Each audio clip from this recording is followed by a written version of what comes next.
the word I keep using is magnetic. He was really just one of those incredible, enjoyable people that you couldn't resist. Jason's personality was funny and interesting and just warm and welcoming, so I think that was part of his magnetism. Jason Buehler was our head brewer at Denver Beer Co. He spent the last, I think, about 6 years with us, but more than that, he was a friend. He tried a lot of different kinds of things to figure out where his passion was. He started brewing at home, and he called me and he said, "Hey, what would you think if I went to brewing school in Chicago?" Of course, he did it, and he's never been happier. It allowed him to be creative and also play to his strength of really caring about quality. And so I think beer just let him shine in that way. I think always an avid outdoors person. He grew up in Ohio, where he would always be outside. We did a couple 14ers over the last couple years together.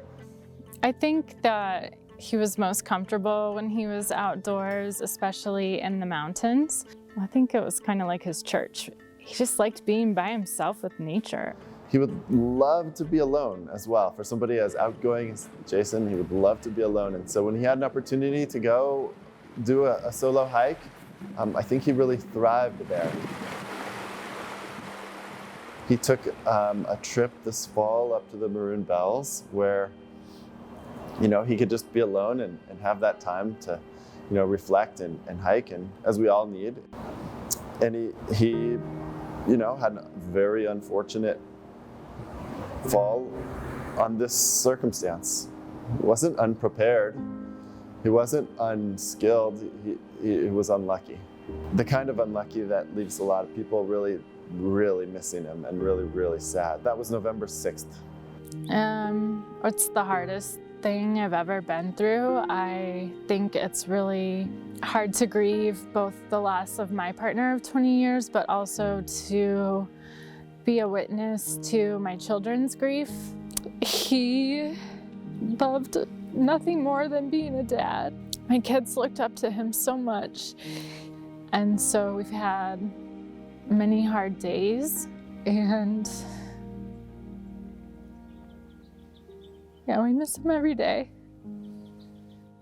We knew that a beer to celebrate Jason's life would, be a small token of a celebration. The beer that they made was a black IPA that was based on a beer called King Ink that Jason developed, and it was one of the first medals that he won. But we added a super fun, interesting twist. Recently, he'd been working with a lot of Mexican craft brewers.